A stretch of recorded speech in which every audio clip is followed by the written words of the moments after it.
Nana de Émile Zola, partie 4. Chapitre 4. Depuis le matin, Zoé avait livré l'appartement à un maître d'hôtel venu de chez Bréban, avec un personnel d'aide et de garçons.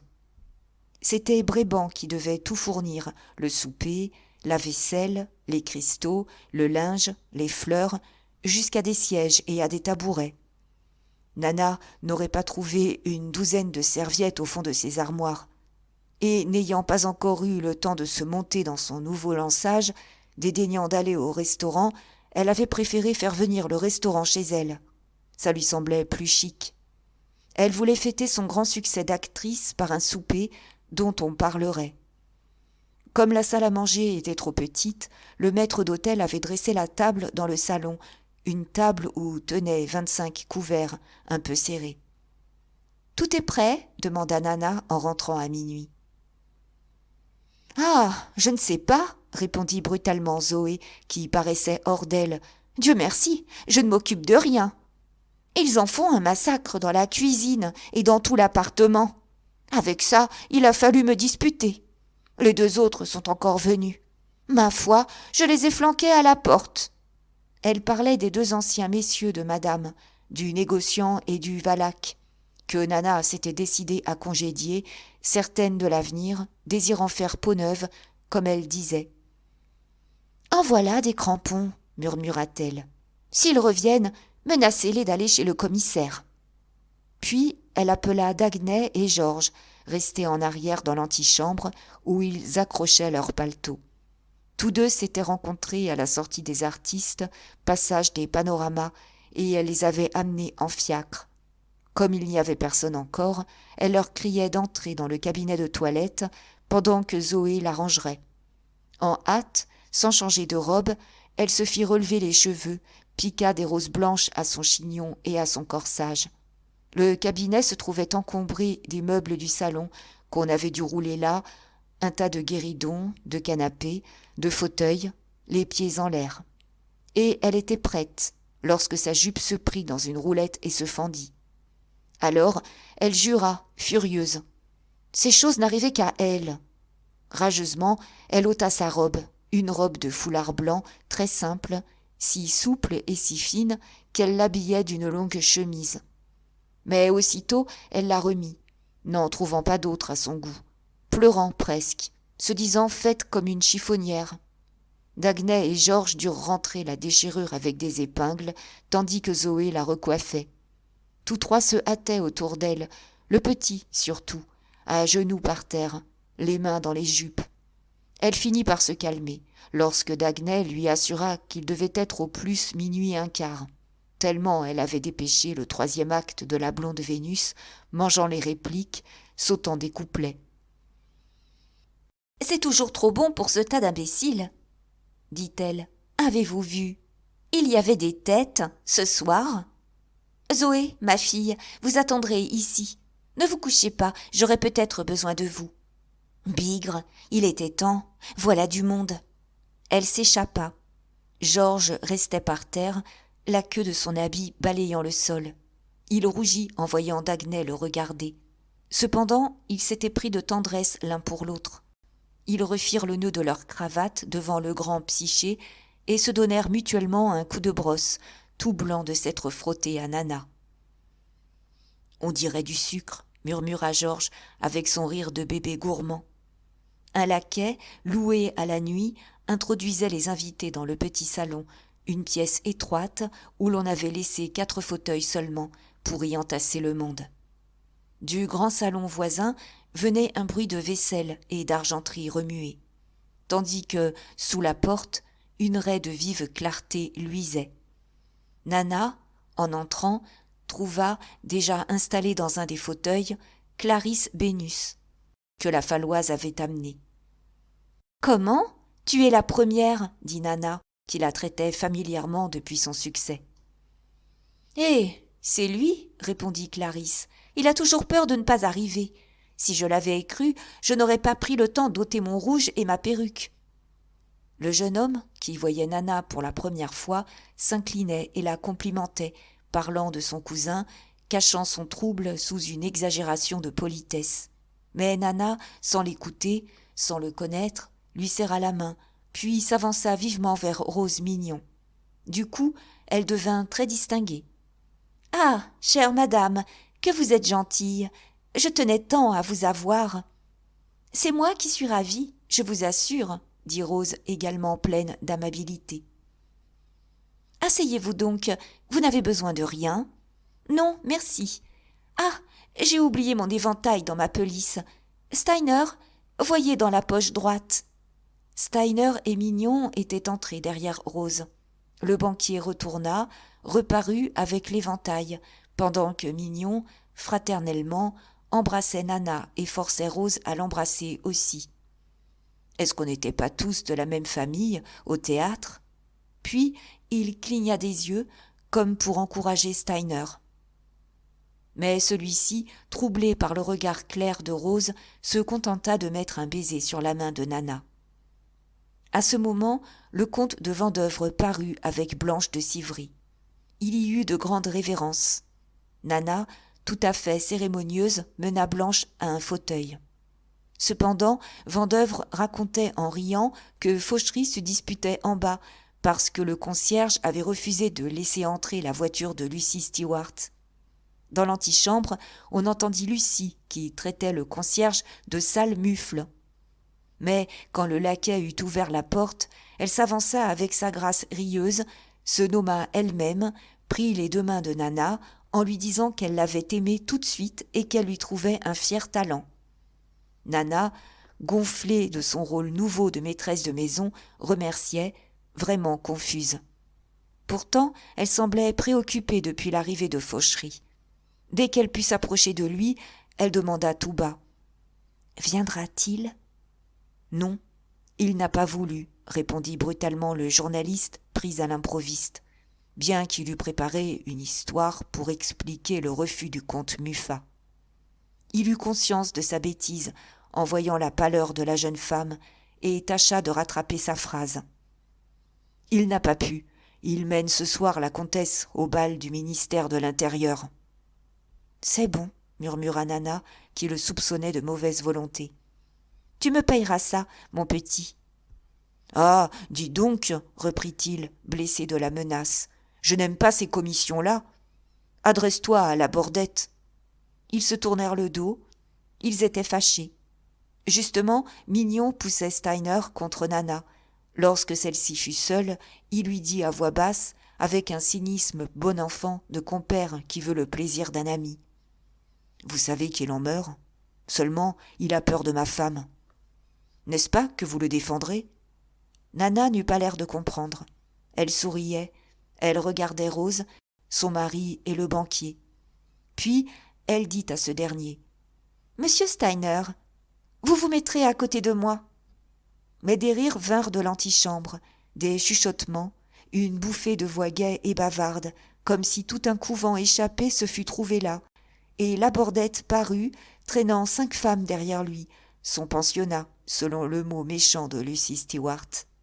Il y avait Gaga, majestueuse dans une robe de velours bleu qui la sanglait, Caroline Equet, toujours en faille noire garnie de chantilly, puis Léa de Horn, fagotée comme à son habitude, la grosse Tatan Néné, une blonde bonne enfant à poitrine de nourrice dont on se moquait, enfin la petite Maria Blond, une fillette de 15 ans, d'une maigreur et d'un vice de gamin que lançait son début aux folies. La Bordette avait amené tout ça dans une seule voiture, et elle riait encore d'avoir été serrée, Maria Blond sur les genoux des autres. Mais elles pincèrent les lèvres, échangeant des poignées de main et des saluts, toutes très comme il faut. Gaga faisait l'enfant, zézayait par excès de bonne tenue. Seul Tatan Néné, à qui l'on avait raconté en chemin que 6 nègres, absolument nus, serviraient le souper de Nana, s'inquiétait, demandant à les voir. La Bordette la traita de dinde, en la priant de se taire. « Et Bordenave ?» demanda Fauchery. « Oh, figurez-vous, je suis désolée, » s'écria Nana. « Il ne pourra pas être des nôtres. »« Oui, dit Rose Mignon, son pied s'est pris dans une trappe. il a une entorse abominable. » Si vous l'entendiez jurer, la jambe ficelée et allongée sur une chaise. Alors tout le monde regretta Bordenave. On ne donnait pas un bon souper sans Bordenave. Enfin, on tâcherait de se passer de lui.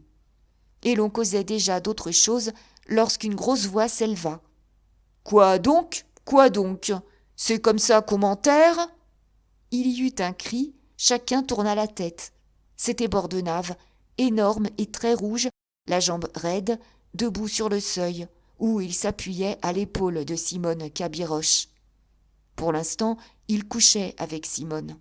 Cette petite, qui avait reçu de l'éducation, jouant du piano, parlant anglais, était une blonde toute mignonne, si délicate qu'elle pliait sous le rude poids de Bordenave, souriante et soumise pourtant. Il posa quelques secondes, sentant qu'ils faisaient tableau tous les deux. « Hein ? Il faut vous aimer, continua-t-il. Ma foi, j'ai eu peur de m'embêter. Je me suis dit, j'y vais. » Mais il s'interrompit pour lâcher un juron. « Crénom de Dieu !» Simone avait fait un pas trop vite. Son pied venait de porter. Il la bouscula. Elle, sans cesser de sourire, baissant son joli visage comme une bête qui a peur d'être battue, le soutenait de toutes ses forces de petite blonde potelée. D'ailleurs, au milieu des exclamations, on s'empressait.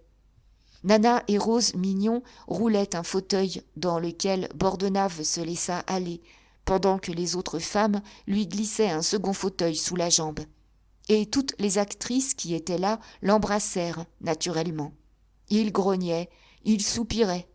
« Crénom de Dieu ! Crénom de Dieu ! Enfin, l'estomac est solide, vous verrez ça !» D'autres convives étaient arrivés. On ne pouvait plus remuer dans la pièce. Les bruits de vaisselle et d'argenterie avaient cessé. Maintenant, une querelle venait du grand salon où grondait la voix furieuse du maître d'hôtel. Nana s'impatientait, n'attendant plus d'invités, s'étonnant qu'on ne servît pas. Elle avait envoyé Georges demander ce qui se passait, lorsqu'elle resta très surprise de voir encore entrer du monde, des hommes, des femmes. Ceux-là, elle ne les connaissait pas du tout. Alors, un peu embarrassée, elle interrogea Bordenave, Mignon, la Bordette. Il ne les connaissait pas non plus. Quand elle s'adressa au comte de Vendeuvre, il se souvint brusquement. C'étaient les jeunes gens qui l'avaient racolé chez le comte Muffat. Nana le remercia. Très bien, très bien. Seulement, on serait joliment serré.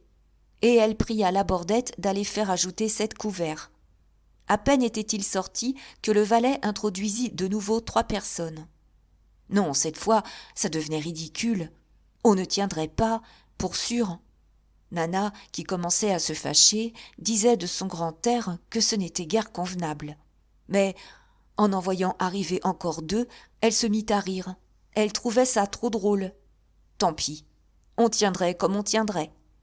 Tous étaient debout. Il n'y avait que Gaga et Rose Mignon assises, Bordenave accaparant à lui seul 2 fauteuils. Les voix bourdonnaient, on parlait bas en étouffant de légers bâillements. « Dis donc, ma fille, » demanda Bordenave, « si on se mettait à table tout de même. Nous sommes au complet, n'est-ce pas ?»« Ah oui, par exemple, nous sommes au complet, » répondit-elle en riant. Elle promenait ses regards. Mais elle devint sérieuse, comme étonnée de ne pas trouver quelqu'un là. Sans doute, il manquait un convive dont elle ne parlait point. Il fallait attendre. Quelques minutes plus tard, les invités aperçurent au milieu d'eux un grand monsieur, à figure noble et à belle barbe blanche. Et le plus surprenant était que personne ne l'avait vu entrer.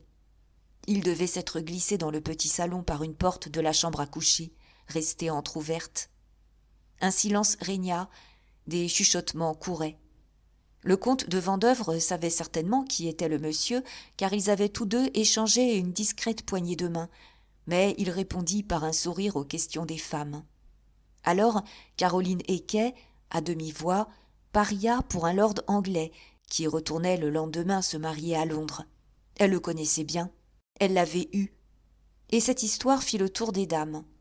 Seulement, Maria Blond prétendait, de son côté, reconnaître un ambassadeur allemand, à preuve qu'il couchait souvent avec une de ses amies. Parmi les hommes, en phrases rapides, on le jugeait.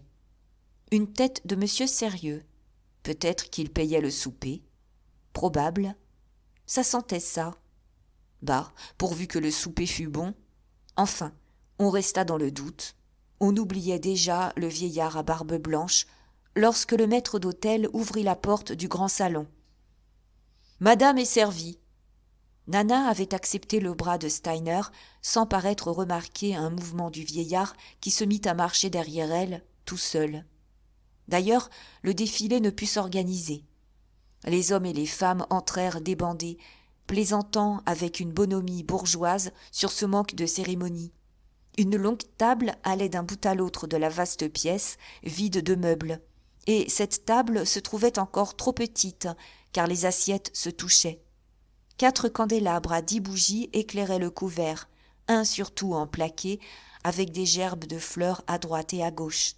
C'était un luxe de restaurant, de la porcelaine à filets dorés, sans chiffres, de l'argenterie usée et ternie par les continuels lavages, des cristaux dont on pouvait compléter les douzaines dépareillées dans tous les bazars. Cela sentait une crémaillère pendue trop vite, au milieu d'une fortune subite, et lorsque rien n'était encore en place. Un lustre manquait. Les candélabres, dont les bougies très hautes s'éméchaient à peine, faisaient un jour pâle et jaune au-dessus des compotiers, des assiettes montées, des jattes, où les fruits, les petits fours, les confitures alternaient symétriquement. « Vous savez, dit Nana, on se place comme on veut. C'est plus amusant. » Elle se tenait debout, au milieu de la table. Le vieux monsieur, qu'on ne connaissait pas, s'était mis à sa droite, pendant qu'elle gardait Steiner à sa gauche. Des convives s'asseyaient déjà, quand des jurons partirent du petit salon. C'était Bordenave qu'on oubliait et qui avait toutes les peines du monde pour se relever de ses 2 fauteuils, gueulant, appelant cette rosse de Simone, filée avec les autres. Les femmes coururent, pleines d'apitoiement. Bordenave apparut, soutenue, portée par Caroline, Clarisse, Tatan Néné, Maria Blond. Et ce fut toute une affaire pour l'installer. « Au milieu de la table, en face de Nana !» criait-on. « Bordenave au milieu, il nous présidera !» Alors ces dames l'assirent au milieu. Mais il fallut une seconde chaise pour sa jambe. 2 femmes soulevèrent sa jambe, l'allongèrent délicatement. Ça ne faisait rien, il mangerait de côté. « Crénom de Dieu !» grognait-il. « Est-on empoté tout de même ? Ah, mes petites chattes, papa se recommande à vous. » Il avait Rose Mignon à sa droite et Lucie Stewart à sa gauche. Elles promirent d'avoir bien soin de lui. Tout le monde, maintenant, se casait. Le comte de Vendeuvre se plaça entre Lucie et Clarisse. Fauchery entre Rose Mignon et Caroline Equet. De l'autre côté, Hector de la Falloise s'était précipité pour se mettre près de Gaga, malgré les appels de Clarisse, en face. Tandis que Mignon, qui ne lâchait pas Steiner, n'était séparé de lui que par Blanche et avait à gauche Tatan Néné. Puis venait la Bordette. Enfin, aux 2 bouts se trouvaient des jeunes gens, des femmes, Simone, Léa de Horn, Maria Blond, sans ordre, en tas. C'était là que Daguenet et Georges Hugon sympathisaient de plus en plus, en regardant Nana avec des sourires. Cependant, comme 2 personnes restaient debout, on plaisanta. Les hommes offraient leurs genoux. Clarisse, qui ne pouvait remuer les coudes, disait à Vendeuvre qu'elle comptait sur lui pour la faire manger. Aussi, ce Bordenave tenait une place avec ses chaises. Il y eut un dernier effort, tout le monde put s'asseoir. Mais, par exemple, cria Mignon, on était comme des harengs dans un baquet. Purée d'asperges comtesse, consommée à la Délignac, murmuraient les garçons en promenant des assiettes pleines derrière les convives. Bordenave conseillait tout haut le consommé. Lorsqu'un cri s'éleva, on protestait, on se fâchait. La porte s'était ouverte. 3 retardataires, une femme et 2 hommes, venaient d'entrer. Ah non, cela était de trop. Nana, pourtant, sans quitter sa chaise, pinçait les yeux, tâchait de voir si elle les connaissait. La femme était Louise Violaine, mais elle n'avait jamais vu les hommes. « Ma chère, dit Vendeuvre, monsieur est un officier de marine de mes amis, monsieur de Foucarmont, que j'ai invité. » Foucarmont salua, très à l'aise, ajoutant « Et je me suis permis d'amener un de mes amis. »« Ah, parfait, parfait, dit Nana, asseyez-vous. Voyons, Clarisse, recule-toi un peu. Vous êtes très au large là-bas. Là, avec de la bonne volonté. » On se serra encore. Foucarmont et Louise obtinrent pour eux deux un petit bout de la table, mais l'ami dut rester à distance de son couvert. Il mangeait, les bras allongés entre les épaules de ses voisins. Les garçons enlevaient les assiettes à potage, des crépinettes de Lapreau aux truffes et des gnocchis au parmesan circulaient. Bordenave ameuta toute la table en racontant qu'il avait eu un instant l'idée d'amener Prullière, Fontan et le vieux Bosc. Nana était devenue digne. Elle dit sèchement qu'elle les aurait joliment reçus. Si elle avait voulu avoir ses camarades, elle se serait bien chargée de les inviter elle-même. Non, non, pas de cabotin. Le vieux Bosc était toujours gris. Prullière se gobait trop. Quant à Fontan, il se rendait insupportable en société, avec ses éclats de voix et ses bêtises. Puis, voyez-vous, les cabotins étaient toujours déplacés lorsqu'ils se trouvaient parmi ces messieurs. « Oui, oui, c'est vrai, » déclara Mignon. Autour de la table, ces messieurs, en habits et en cravates blanches, étaient très corrects, avec leurs visages blêmes, d'une distinction que la fatigue affinait encore. Le vieux monsieur avait des gestes lents, un sourire fin, comme s'il eût présidé un congrès de diplomates. Vendeuvre semblait être chez la comtesse Muffat, d'une exquise politesse pour ses voisines. Le matin encore, Nana le disait à sa tante. En homme, on ne pouvait pas avoir mieux. Tous nobles ou tous riches. Enfin, des hommes chics. Et quant aux dames, elles se tenaient très bien. Quelques-unes, Blanche, Léa, Louise, étaient venues décolletées. Seule, Gaga en montrait peut-être un peu trop, d'autant plus qu'à son âge, elle aurait mieux fait de n'en pas montrer du tout. Maintenant qu'on finissait par se caser, les rires et les plaisanteries tombaient. Georges songeait qu'il avait assisté à des dîners plus gais chez des bourgeois d'Orléans. On causait à peine, les hommes qui ne se connaissaient pas se regardaient, les femmes restaient tranquilles. Et c'était surtout là le grand étonnement de Georges. Il les trouvait popotes. Il avait cru qu'on allait s'embrasser tout de suite. On servait les relevés, une carpe du Rhin à la Chambord et une selle de chevreuil à l'anglaise, lorsque Blanche dit tout haut « Lucie, ma chère, j'ai rencontré votre Olivier dimanche. Comme il a grandi !»« Dame, il a 18 ans, répondit Lucie. Ça ne me rajeunit guère. Il est reparti hier pour son école. » Son fils Olivier, dont elle parlait avec fierté, était élève à l'école de marine. Alors on causa des enfants. Toutes ces dames s'attendrissaient. Nana dit ses grandes joies.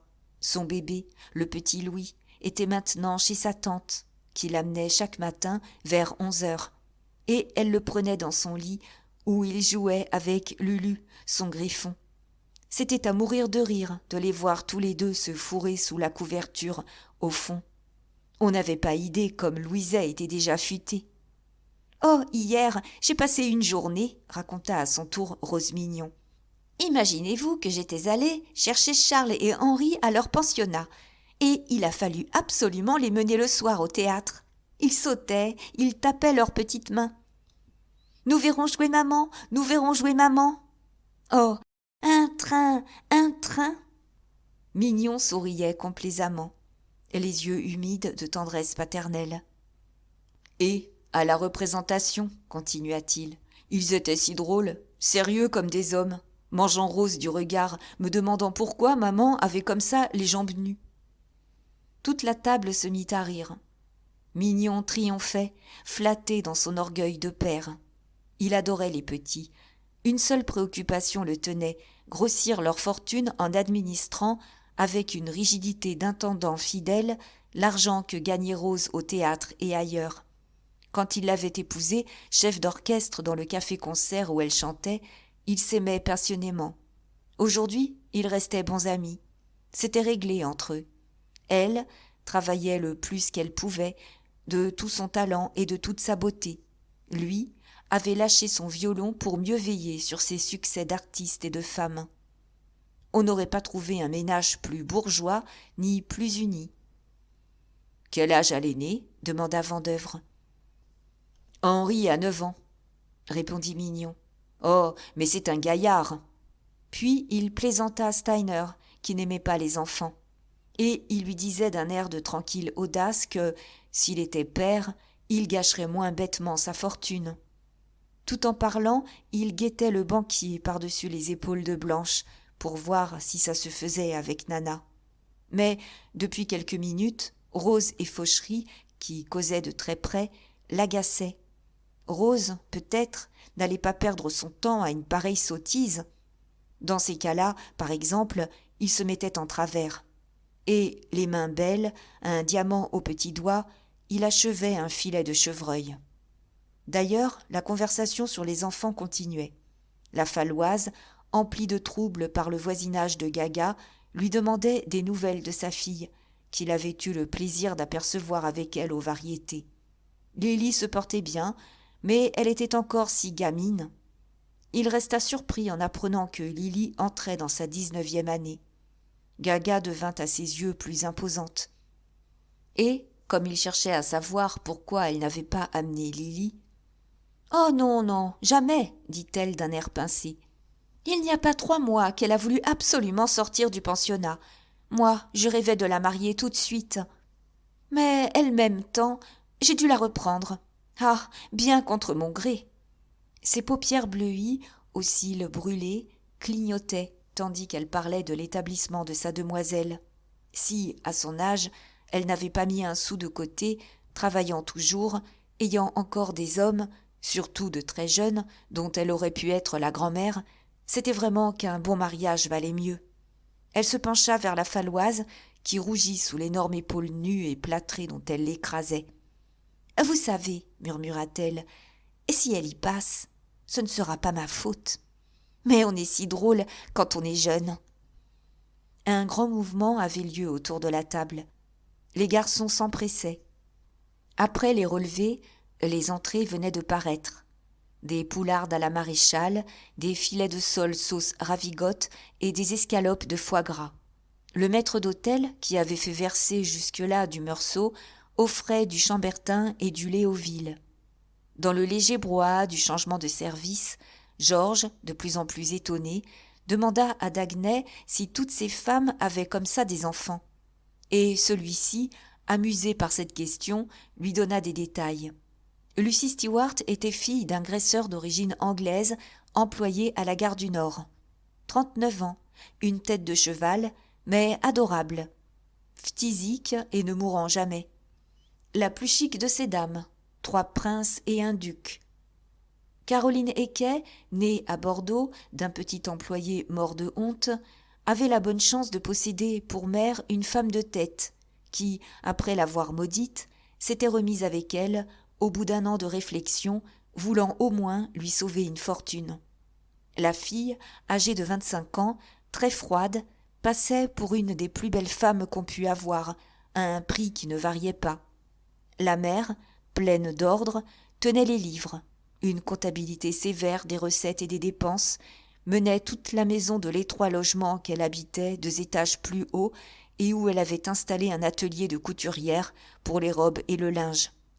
Quant à Blanche de Civry, de son vrai nom Jacqueline Baudu, elle venait d'un village près d'Amiens, magnifique personne, bête et menteuse, se disant petite-fille d'un général et n'avouant pas ses 32 ans. Très goûtée des Russes, à cause de son embonpoint. Puis, rapidement, Daguenet ajouta un mot sur les autres. Clarisse Bénu, ramenée comme bonne de Saint-Aubin-sur-Mer par une dame dont le mari l'avait lancée. Simone Cabiroche, fille d'un marchand de meubles du faubourg Saint-Antoine, élevée dans un grand pensionnat pour être institutrice. Et Maria Blond, et Louise Violaine, et Léa de Horn, toutes poussées sur le pavé parisien, sans compter Tatan Néné qui avait gardé les vaches jusqu'à 20 ans dans la Champagne pouilleuse. Georges écoutait, regardant ces dames, étourdi et excité par ce déballage brutal, fait crûment à son oreille. Pendant que, derrière lui, les garçons répétaient, d'une voix respectueuse, « Poularde à la maréchale, filet de sole, sauce ravigote. » « Mon cher, » dit Daguenet qui lui imposait son expérience, « ne prenez pas de poisson. Ça ne vaut rien à cette heure-ci. Et contentez-vous du Léoville, il est moins traître. » Une chaleur montait des candélabres, des plats promenés, de la table entière où 38 personnes s'étouffaient. Et les garçons, s'oubliant, couraient sur le tapis, qui se tachait de graisse. Pourtant, le souper ne s'égayait guère. Ces dames chipotaient, laissant la moitié des viandes. Tatan Néné seul mangeait de tout, gloutonnement. À cette heure avancée de la nuit, il n'y avait là que des faims nerveuses, des caprices d'estomac détraqués. Près de Nana, le vieux monsieur refusait tous les plats qu'on lui présentait. Il avait seulement pris une cuillerée de potage, et, silencieux devant son assiette vide, il regardait. On bâillait avec discrétion. Par moments, des paupières se fermaient, des visages devenaient terreux. C'était crevant, comme toujours, selon le mot de Vandeuvres. Ces soupers-là, pour être drôles, ne devaient pas être propres. Autrement, si on le faisait à la vertu, au bon genre, autant manger dans le monde où l'on ne s'ennuyait pas davantage. Sans Bordenave qui gueulait toujours, on se serait endormi. Cet animal de Bordenave, la jambe bien allongée, se laissait servir avec des airs de sultan par ses voisines, Lucie et Rose. Elle n'était occupée que de lui, le soignant, le dorlotant, veillant à son verre et à son assiette, ce qui ne l'empêchait pas de se plaindre. « Qui est-ce qui va me couper ma viande ? Je ne peux pas, la table est à une lieue. » À chaque instant, Simone se levait, se tenait derrière son dos pour couper sa viande et son pain. Toutes les femmes s'intéressaient à ce qu'il mangeait. On rappelait les garçons, on lui enfourrait à l'étouffer. Simone lui ayant essuyé la bouche, pendant que Rose et Lucie changeaient son couvert, il trouva ça très gentil, et, daignant enfin se montrer content, « Voilà, tu es dans le vrai, ma fille. Une femme, ce n'est fait que pour ça. » On se réveilla un peu, la conversation devint générale. On achevait des sorbets aux mandarines.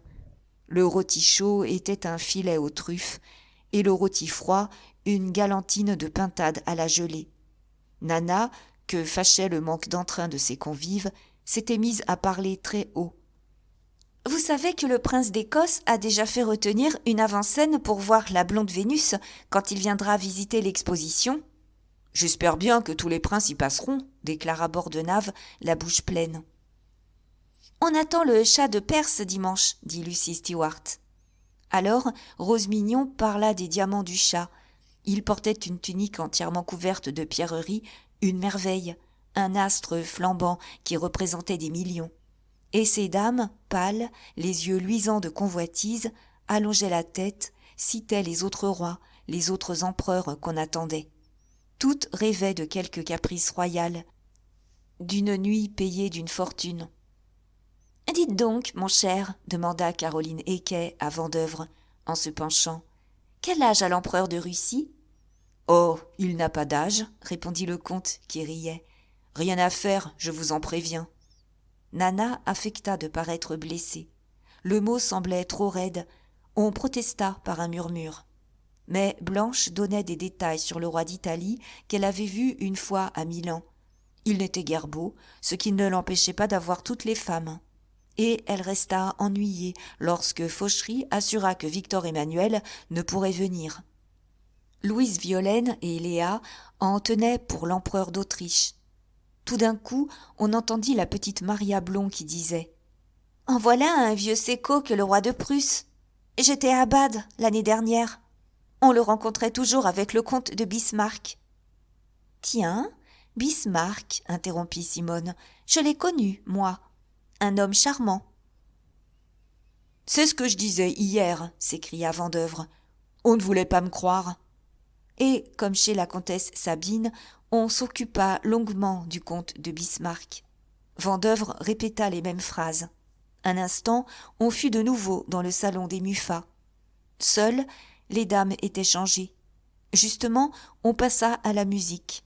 Puis, Foucarmont, ayant laissé échapper un mot de la prise de voile dont Paris causait, Nana, intéressée, voulut absolument avoir des détails sur mademoiselle de Fougeray.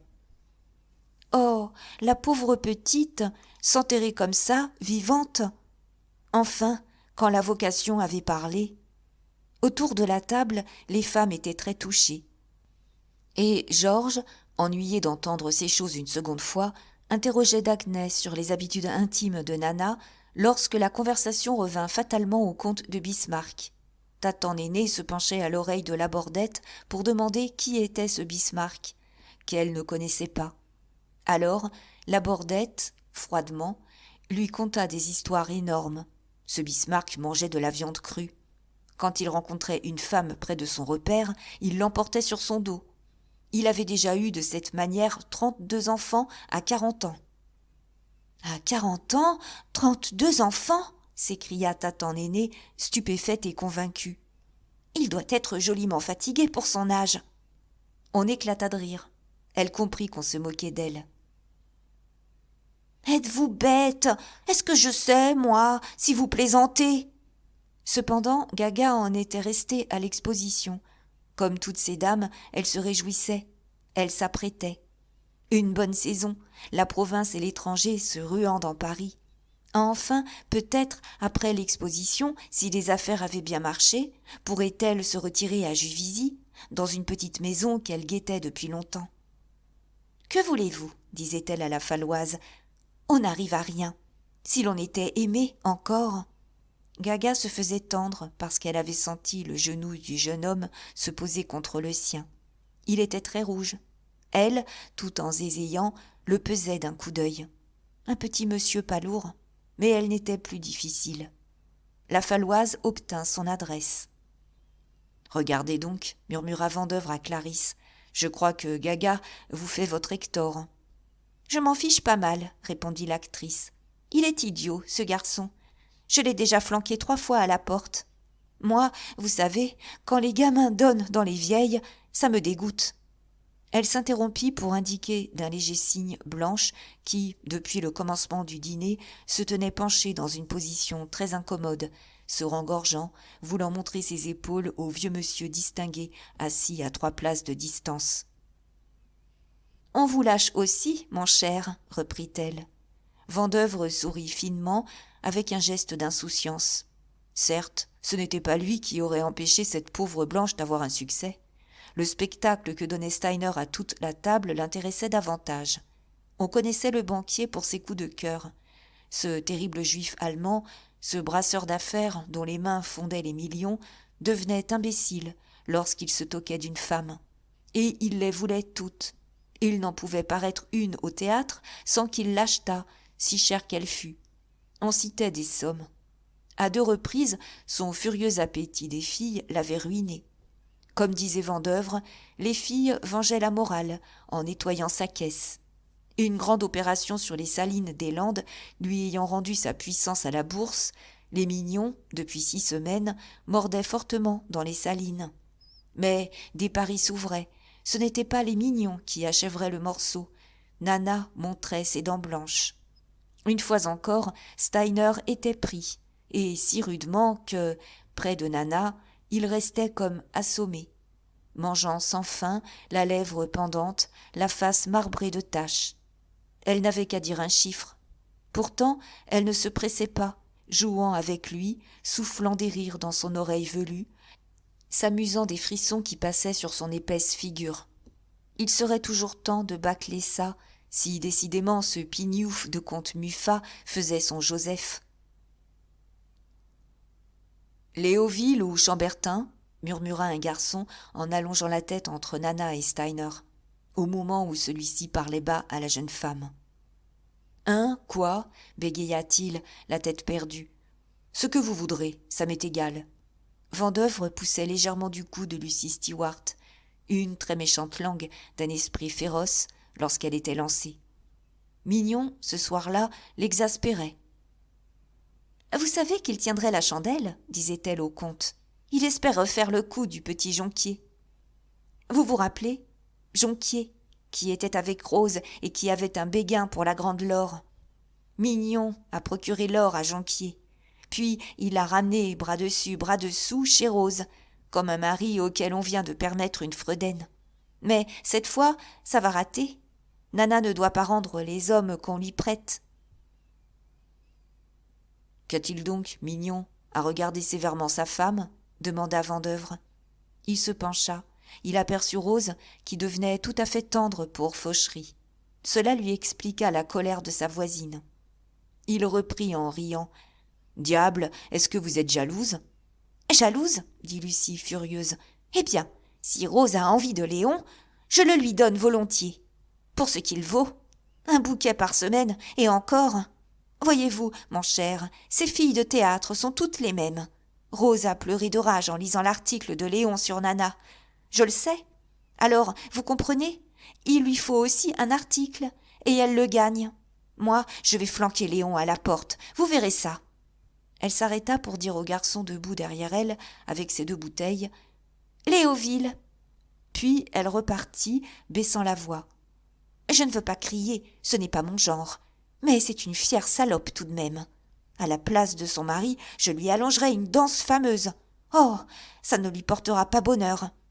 Elle ne connaît pas mon Fauchery, un monsieur malpropre encore, celui-là, qui se colle aux femmes pour faire sa position. Du joli monde. » Vendeuvre tâcha de la calmer. Bordenave, délaissé par Rose et par Lucie, se fâchait en criant qu'on laissait mourir papa de faim et de soif. Cela produisit une heureuse diversion. Le souper traînait, personne ne mangeait plus. On gâchait dans les assiettes des cèpes à l'italienne et des croustades d'ananas Pompadour. Mais le champagne, qu'on buvait depuis le potage, animait peu à peu les convives d'une ivresse nerveuse. On finissait par se moins bien tenir. Les femmes s'accoudaient en face de la débandade du couvert. Les hommes, pour respirer, reculaient leurs chaises. Et des habits noirs s'enfonçaient entre des corsages clairs, des épaules nues à demi tournées prenaient un luisant de soie. Il faisait trop chaud, la clarté des bougies jaunissait encore, épaissie, au-dessus de la table. Par instants, lorsqu'une nuque dorée se penchait sous une pluie de frisures, les feux d'une boucle de diamants allumaient un haut chignon. Des gaietés jetaient une flamme, des yeux rieurs, des dents blanches entrevues, le reflet des candélabres brûlant dans un verre de champagne. On plaisantait très haut, on gesticulait au milieu des questions restées sans réponse, des appels jetés d'un bout de la pièce à l'autre. Mais c'étaient les garçons qui faisaient le plus de bruit, croyant être dans les corridors de leur restaurant, se bousculant, servant les glaces et le dessert avec des exclamations gutturales. « Mes enfants !» cria Bordenave, « vous savez que nous jouons demain. Méfiez-vous, pas trop de champagne. » « Moi, » disait Foucarmont, « j'ai bu de tous les vins imaginables dans les 5 parties du monde. Oh, des liquides extraordinaires, des alcools à vous tuer un homme raide. Eh bien, ça ne m'a jamais rien fait. Je ne peux pas me griser. J'ai essayé, je ne peux pas. » Il était très pâle, très froid, renversé contre le dossier de sa chaise et buvant toujours. « N'importe, » murmura Louise Violaine. « Fini, tu en as assez. Ce serait drôle s'il me fallait te soigner le reste de la nuit. » Une griserie mettait aux joues de Lucie Stewart les flammes rouges des poitrinaires, tandis que Rose Mignon se faisait tendre, les yeux humides. Tatan Néné, étourdi d'avoir trop mangé, riait vaguement à sa bêtise. Les autres, Blanche, Caroline, Simone, Maria, parlaient tout ensemble, racontant leurs affaires, une dispute avec leur cocher, un projet de partie à la campagne, des histoires compliquées d'amants volés et rendus. Mais un jeune homme, près de Georges, ayant voulu embrasser Léa de Horn, reçut une tape avec un « Dites donc, vous, lâchez-moi » plein d'une belle indignation. Et Georges, très gris, très excité par la vue de Nana, hésita devant une idée qu'il mûrissait gravement, celle de se mettre à 4 pattes, sous la table, et d'aller se blottir à ses pieds, ainsi qu'un petit chien. Personne ne l'aurait vu, il y serait resté bien sage. Puis, sur la prière de Léa, Dagny ayant dit au jeune homme de se tenir tranquille, Georges, tout d'un coup, éprouva un gros chagrin, comme si l'on venait de le gronder lui-même. C'était bête, c'était triste, il n'y avait plus rien de bon. Dagny, pourtant, plaisantait, le forçait à avaler un grand verre d'eau, en lui demandant ce qu'il ferait s'il se trouvait seul avec une femme, puisque 3 verres de champagne le flanquaient par terre. « Tenez, reprit Foucarmont, à la Havane, ils font une eau-de-vie avec une baie sauvage. On croirait avaler du feu. Eh bien, j'en ai bu un soir plus d'1 litre. Ça ne m'a rien fait. Plus fort que ça, un autre jour, sur les côtes de Coromandel, des sauvages nous ont donné je ne sais quel mélange de poivre et de vitriol. Ça ne m'a rien fait. Je ne puis pas me griser. » Depuis un instant, la figure de la Falloise, en face, lui déplaisait. Il ricanait, il lançait des mots désagréables. La Falloise, dont la tête tournait, se remuait beaucoup en se serrant contre Gaga. Mais une inquiétude avait achevé de l'agiter. On venait de lui prendre son mouchoir. Il réclamait son mouchoir avec l'entêtement de l'ivresse, interrogeant ses voisins, se baissant pour regarder sous les sièges et sous les pieds. Et, comme Gaga tâchait de le tranquilliser, « C'est stupide, murmura-t-il. Il y a, au coin, mes initiales et ma couronne. Ça peut me compromettre. » « Dites donc, monsieur Falamoise, Lamafoise, Mafaloise, cria Foucarmont, qui trouva très spirituel de défigurer ainsi à l'infini le nom du jeune homme. Mais la Falloise se fâcha. Il parla de ses ancêtres en bégayant. Il menaça d'envoyer une carafe à la tête de Foucarmont. Le comte de Vendeuvre dut intervenir pour lui assurer que Foucarmont était très drôle. Tout le monde riait, en effet. Cela ébranla le jeune homme ahuri qui voulut bien se rasseoir. Et il mangeait avec une obéissance d'enfant lorsque son cousin lui ordonnait de manger en grossissant la voix. Gaga l'avait repris contre elle. Seulement, de temps à autre, il jetait sur les convives des regards sournois et anxieux, cherchant toujours son mouchoir. Alors, Foucarmont, en veine d'esprit, attaqua la bordette à travers toute la table.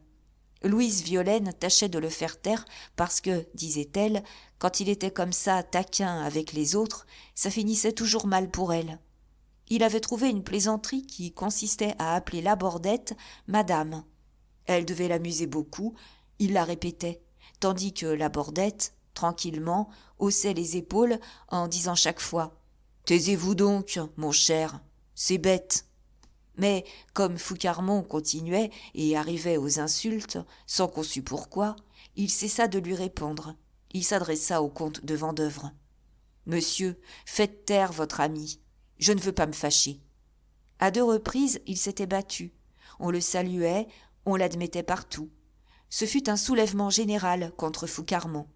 La table s'égayait, le trouvant très spirituel, mais ce n'était pas une raison pour gâter la nuit. Vendeuvre, dont le fin visage se cuivrait, exigea qu'il rendît son sexe à la bordette. Les autres hommes, Mignon, Steiner, Bordenave, très lancés, intervinrent aussi, criant, couvrant sa voix. Et seul, le vieux monsieur, qu'on oubliait près de Nana, gardait son grand air, son sourire las et muet, en suivant de ses yeux pâles cette débâcle du dessert. « Mon petit chat, si nous prenions le café ici, dit Bordenave, on est très bien. » Nana ne répondit pas tout de suite. Depuis le commencement du souper, elle ne semblait plus chez elle. Tout ce monde l'avait noyée et étourdie, appelant les garçons, parlant haut, se mettant à l'aise, comme si l'on était au restaurant. Elle-même oubliait son rôle de maîtresse de maison, ne s'occupait que du gros Steiner, qui crevait d'apoplexie à son côté. Elle l'écoutait, refusant encore de la tête, avec son rire provoquant de blonde grâce. Le champagne qu'elle avait bu la faisait toute rose, la bouche humide, les yeux luisants, et le banquier offrait davantage à chaque mouvement câlin de ses épaules, au léger renflement voluptueux de son cou lorsqu'elle tournait la tête. Il voyait là, près de l'oreille, un petit coin délicat, un satin qui le rendait fou. Par moments, Nana, dérangée, se rappelait ses convives, cherchant à être aimable pour montrer qu'elle savait recevoir. Vers la fin du souper, elle était très grise. Ça la désolait, le champagne la grisait tout de suite. Alors, une idée l'exaspéra. C'était une saleté que ces dames voulaient lui faire en se conduisant mal chez elle. Oh, elle voyait clair.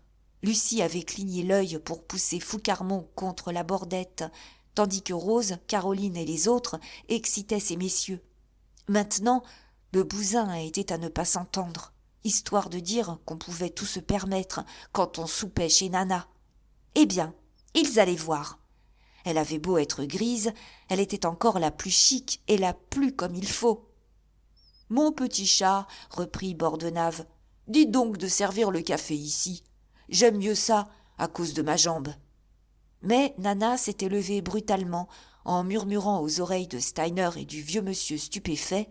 « C'est bien fait, ça m'apprendra à inviter du sale monde. » Puis elle indiqua du geste la porte de la salle à manger, et ajouta tout haut.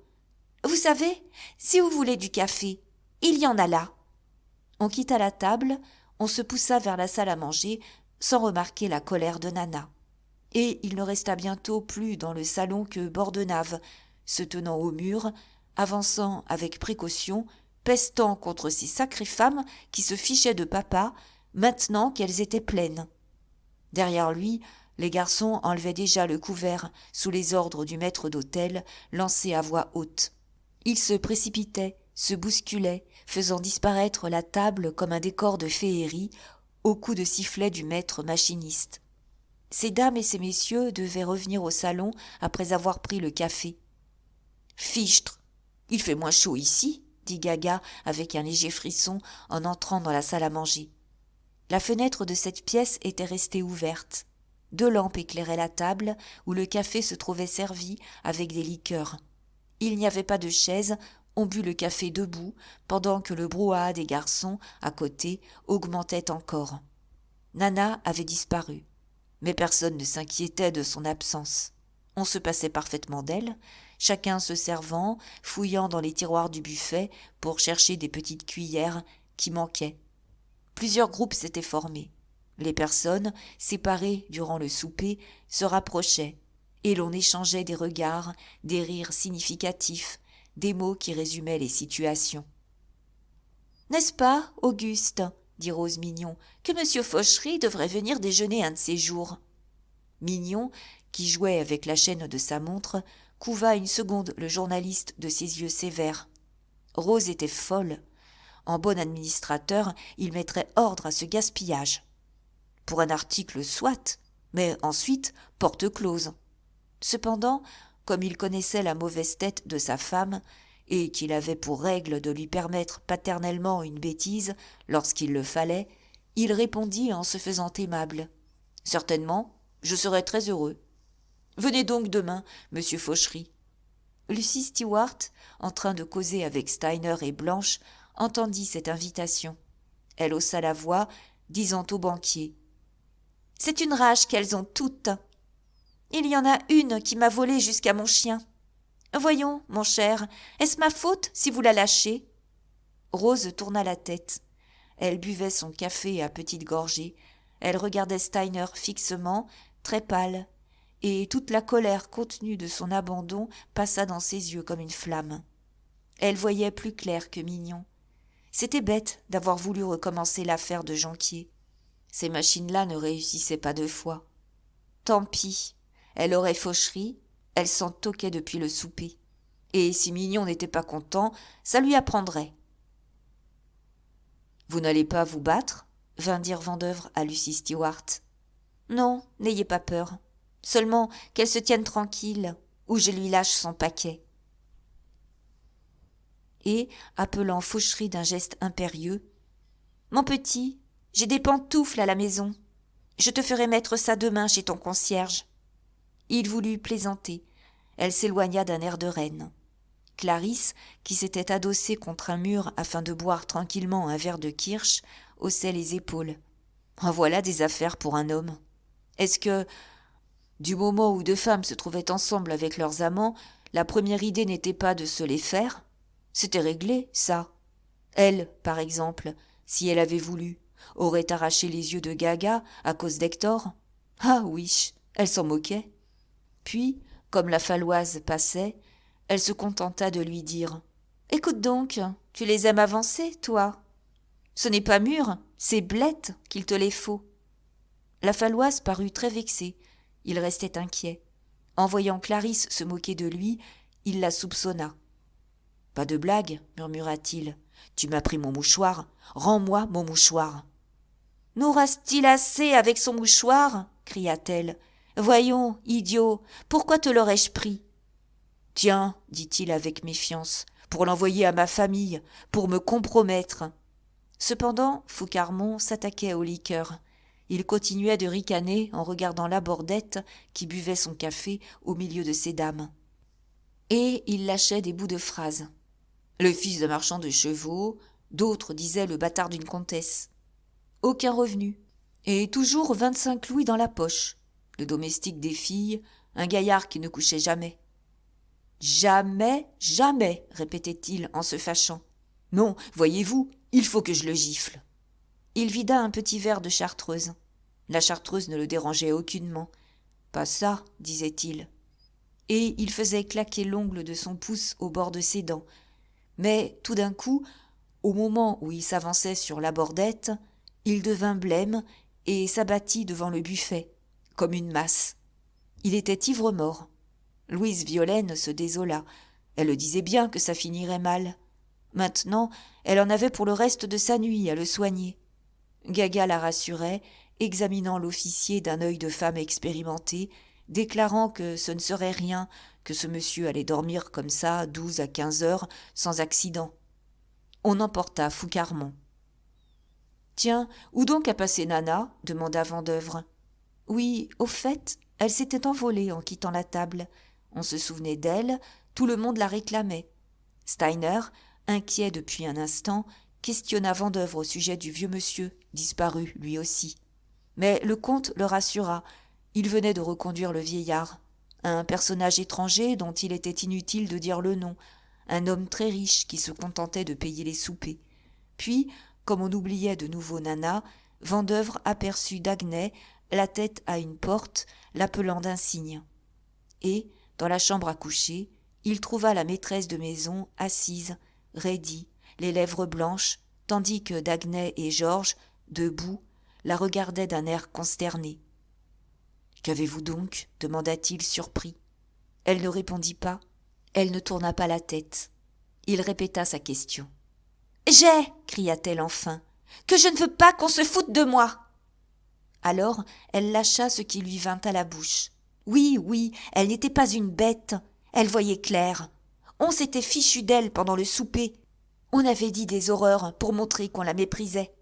Un tas de salopes qui ne lui allaient pas à la cheville. Plus souvent qu'elle se donnerait encore du tintouin. Histoire de se faire bêcher ensuite. Elle ne savait pas ce qui la retenait de flanquer tout ce sale monde à la porte. Et, la rage l'étranglant, sa voix se brisa dans des sanglots. « Voyons, ma fille, tu es grise, » dit Vendeuvre, qui se mit à la tutoyer. « Il faut être raisonnable. » Non, elle refusait d'avance. Elle resterait là. « Je suis grise, c'est possible. Mais je veux qu'on me respecte. » Depuis un quart d'heure, Daguenet et Georges la suppliaient vainement de revenir dans la salle à manger. Elle s'entêtait. Ses invités pouvaient bien faire ce qu'ils voudraient. Elle les méprisait trop pour retourner avec eux. Jamais, jamais. On l'aurait coupée en morceaux, qu'elle serait restée dans sa chambre. « J'aurais dû me méfier, » reprit-elle. « C'est ce chameau de Rose qui a monté le complot. Ainsi, cette femme honnête que j'attendais ce soir, bien sûr Rose l'aura empêchée. » Elle parlait de madame Robert. Vendeuvre lui donna sa parole d'honneur que madame Robert avait refusée d'elle-même. Il écoutait et discutait sans rire, habitué à de pareilles scènes, sachant comment il fallait prendre les femmes quand elles se trouvaient dans cet état. Mais, dès qu'il cherchait à lui saisir les mains, pour la lever de sa chaise et l'entraîner, elle se débattait avec un redoublement de colère. Par exemple, on ne lui ferait jamais croire que Fauchery n'avait pas détourné le comte Muffat de venir. Un vrai serpent, ce Fauchery.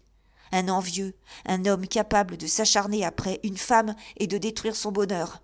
Car enfin, elle le savait, le comte s'était pris d'un béguin pour elle. Elle aurait pu l'avoir. Lui, ma chère, jamais, s'écria Vendeuvre, s'oubliant et riant. Pourquoi donc demanda-t-elle, sérieuse, un peu dégrisée. Parce qu'il donne dans les curés, et que, s'il vous touchait du bout des doigts, il irait s'en confesser le lendemain. Écoutez un bon conseil, ne laissez pas échapper l'autre. Un instant, elle resta silencieuse, réfléchissant. Puis, elle se leva, alla se baigner les yeux. Pourtant, lorsqu'on voulait l'emmener dans la salle à manger, elle criait toujours non, furieusement. Vendeuvre quitta la chambre avec un sourire, sans insister davantage. Et, dès qu'il ne fut plus là, elle eut une crise d'attendrissement, se jetant dans les bras de Daguenet, répétant « Ah, mon Mimi, il n'y a que toi. Je t'aime, va, je t'aime bien. Ce serait trop bon si l'on pouvait vivre toujours ensemble. Mon Dieu, que les femmes sont malheureuses !» Puis, apercevant Georges qui devenait très rouge, à les voir s'embrasser, elle l'embrassa également. Mimi ne pouvait être jaloux d'un bébé. Elle voulait que Paul et Georges fussent toujours d'accord, parce que ce serait si gentil de rester comme ça, tous les trois, en sachant qu'on s'aimait bien. Mais un bruit singulier les dérangea, quelqu'un ronflait dans la chambre. Alors, ayant cherché, ils aperçurent Bordenave qui, après avoir pris son café, devait s'être installé là, commodément. Il dormait sur 2 chaises, la tête appuyée au bord du lit, la jambe allongée. Nana le trouva si drôle, la bouche ouverte, le nez remuant à chaque ronflement, qu'elle fut secouée d'un fou rire. Elle sortit de la chambre, suivie de Daguenet et de Georges, traversa la salle à manger, entra dans le salon, riant de plus en plus fort. « Oh, ma chère, dit-elle, en se jetant presque dans les bras de Rose, vous n'avez pas idée, venez voir ça. » Toutes les femmes durent l'accompagner. Elle leur prenait les mains avec des caresses, les emmenait de force, dans un élan de gaieté si franc que toutes riaient déjà de confiance. La bande disparut, puis revint, après être restée 1 minute, la laine suspendue autour de Bordenave, étalée magistralement. Et les rires éclatèrent. Quand une d'elles commandait le silence, on entendait au loin les ronflements de Bordenave. Il était près de 4 heures. Dans la salle à manger, on venait de dresser une table de jeu où s'étaient assis Vendeuvre, Steiner, Mignon et Labordette. Debout, derrière eux, Lucie et Caroline pariaient, tandis que Blanche, ensommeillée, mécontente de sa nuit, demandait toutes les 5 minutes à Vendeuvre s'il n'allait pas bientôt partir. Dans le salon, on essayait de danser. Daguenet était au piano, à la commode, comme disait Nana. Elle ne voulait pas de tapeurs. Mimi jouait des valses et des polkas, tandis qu'on en demandait. Mais la danse languissait. Ces dames causaient entre elles, assoupies au fond des canapés. Tout à coup, il y eut un vacarme. 11 jeunes gens qui arrivaient en bande riaient très haut dans l'antichambre, se poussaient à la porte du salon. Ils sortaient du bal du ministère de l'Intérieur, en habits et en cravates blanches, avec des brochettes de croix inconnues. Nana, fâchée de cette entrée tapageuse, appela les garçons restés dans la cuisine, en leur ordonnant de jeter ces messieurs dehors. Et elle jurait qu'elle ne les avait jamais vus. Fauchery, Labordette, Daguenet, tous les hommes s'étaient avancés pour faire respecter la maîtresse de la maison. De gros mots volaient, des bras s'allongeaient. Un instant, on put craindre un échange général de claques. Pourtant, un petit blond, l'air maladif, répétait avec insistance. « Voyons, Nana, l'autre soir, chez Peters, dans le grand salon rouge. Rappelez-vous donc, vous nous avez invités. » L'autre soir, chez Peters, elle ne se souvenait pas du tout. Quel soir d'abord? Et quand le petit blond lui eut dit le jour, le mercredi, elle se rappela bien avoir soupé chez Peters le mercredi, mais elle n'avait invité personne. Elle en était à peu près sûre. « Cependant, ma fille, si tu les as invités, murmura Labordette, qui commençait à être pris de doute. Tu étais peut-être un peu gaie. » Alors Nana se mit à rire. « C'était possible, elle ne savait plus. Enfin, puisque ces messieurs étaient là, ils pouvaient entrer. Tout s'arrangea, plusieurs des nouveaux venus retrouvaient des amis dans le salon, l'esclandre finissait par des poignées de main. Le petit blond à l'air maladif portait un des grands noms de France. D'ailleurs, ils annoncèrent que d'autres devaient les suivre. Et, en effet, à chaque instant, la porte s'ouvrait. Des hommes se présentaient, gantés de blanc, dans une tenue officielle. C'était toujours la sortie du bal du ministère. Fauchery demanda en plaisantant si le ministre n'allait pas venir. Mais Nana, vexée, répondit que le ministre allait chez des gens qui ne la valaient certainement pas. Ce qu'elle ne disait point, c'était une espérance dont elle était prise, celle de voir entrer le comte Muffat parmi cette queue de monde. Il pouvait s'être ravisé. Tout en causant avec Rose, elle guettait la porte. 5 heures sonnèrent. On ne dansait plus. Les joueurs seuls s'entêtaient. La bordette avait cédé sa place. Les femmes étaient revenues dans le salon. Une somnolence de veille prolongée s'y alourdissait, sous la lumière trouble des lampes, dont les mèches charbonnées rougissaient les globes. Ces dames en étaient à l'heure de mélancolie vague, où elles éprouvaient le besoin de raconter leur histoire.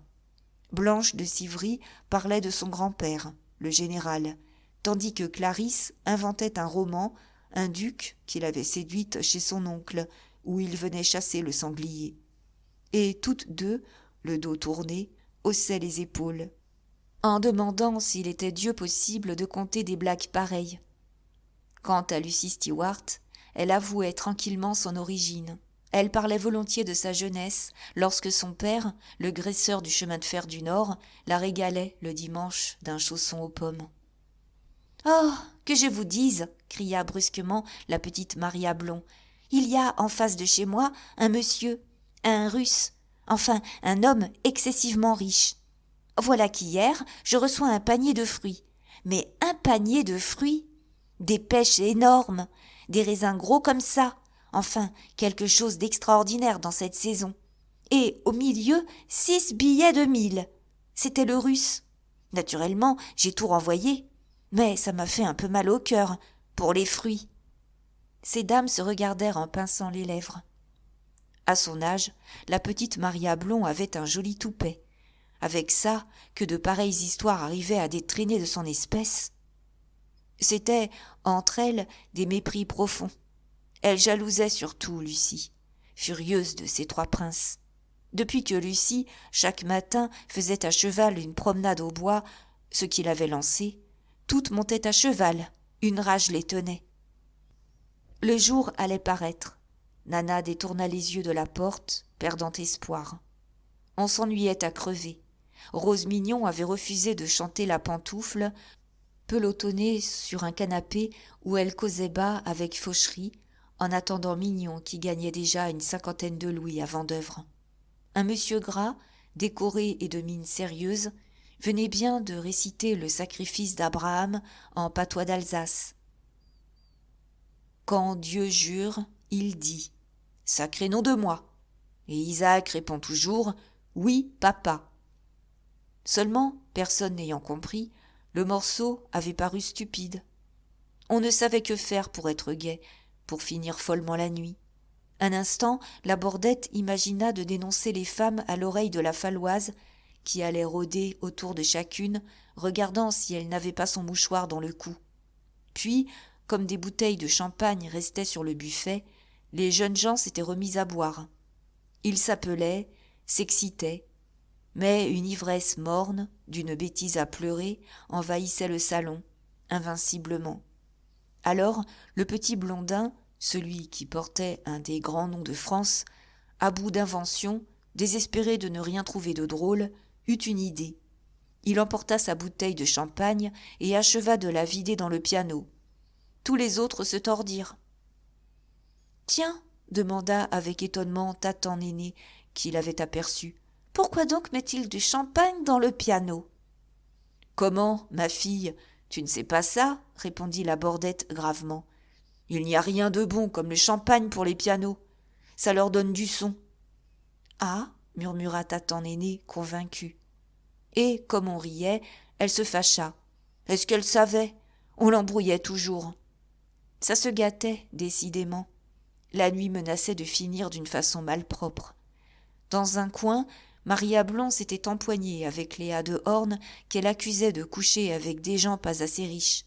Et elles en venaient aux gros mots, en s'attrapant sur leurs figures.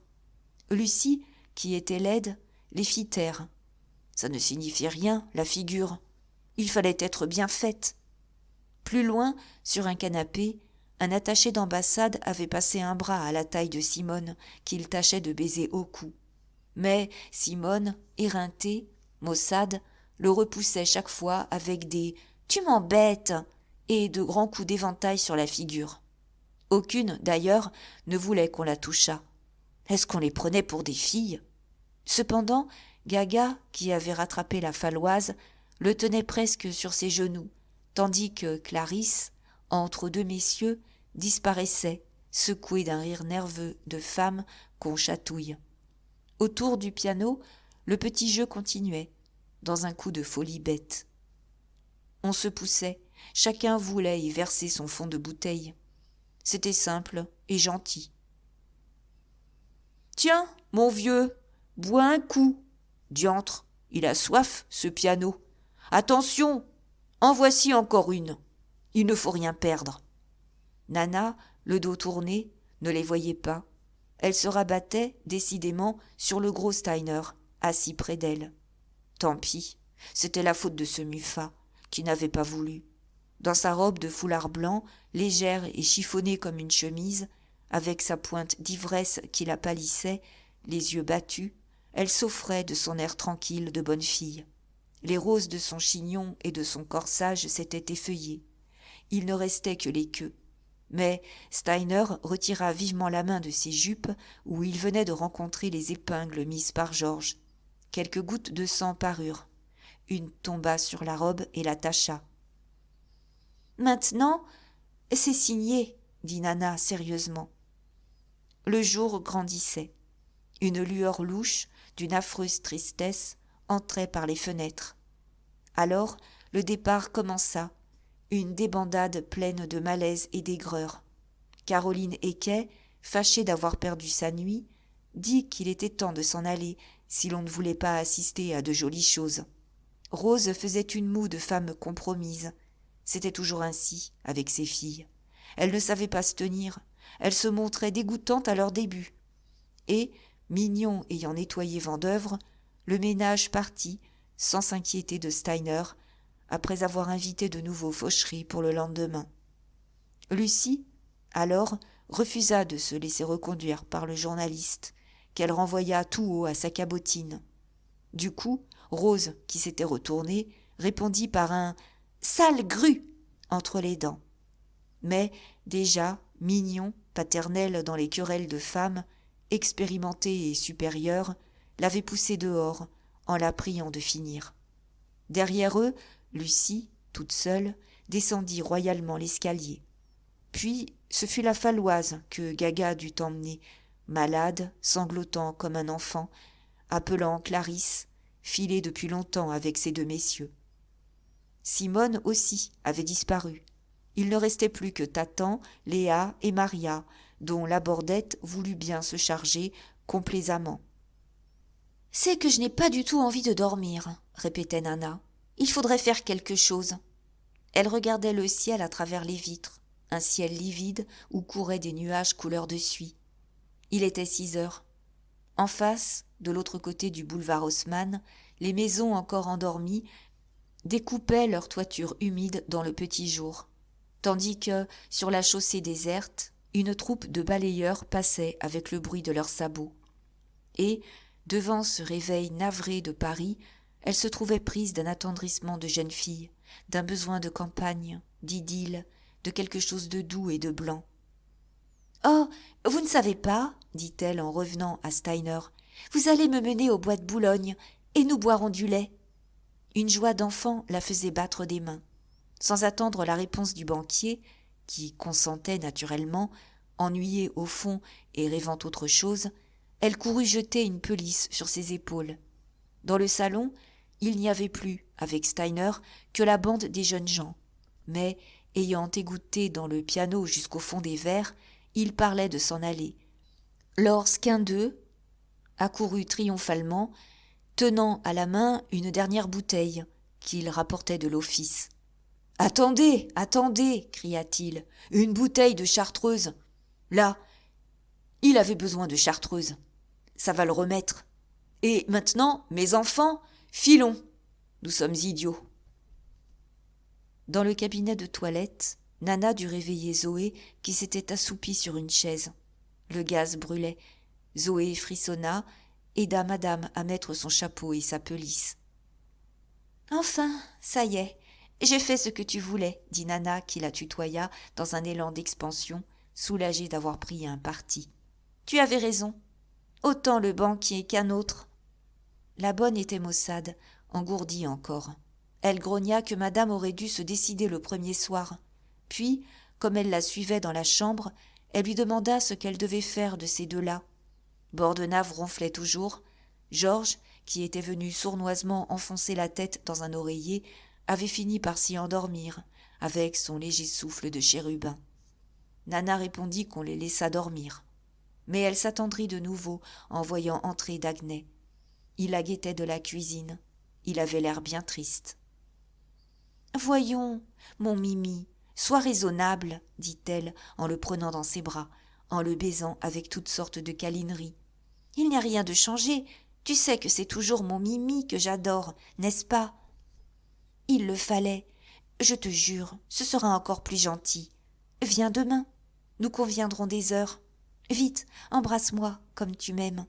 Oh, plus fort que ça. » Et elle s'échappa.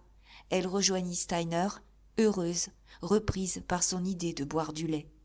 Dans l'appartement vide, le comte de Vendeuvre demeurait seul avec l'homme décoré qui avait récité le sacrifice d'Abraham, tous deux cloués à la table de jeu, ne sachant plus où ils étaient, ne voyant pas le plein jour, tandis que Blanche avait pris le parti de se coucher sur un canapé pour tâcher de dormir. « Ah, Blanche en est !» cria Nana. « Nous allons boire du lait, ma chère. Venez donc, vous retrouverez Vendeuvre ici. » Blanche se leva paresseusement. Cette fois, la face congestionnée du banquier blêmit de contrariété à l'idée d'emmener cette grosse fille qui allait le gêner. Mais les deux femmes le tenaient déjà, répétant « Vous savez, nous voulons qu'on le tire devant nous.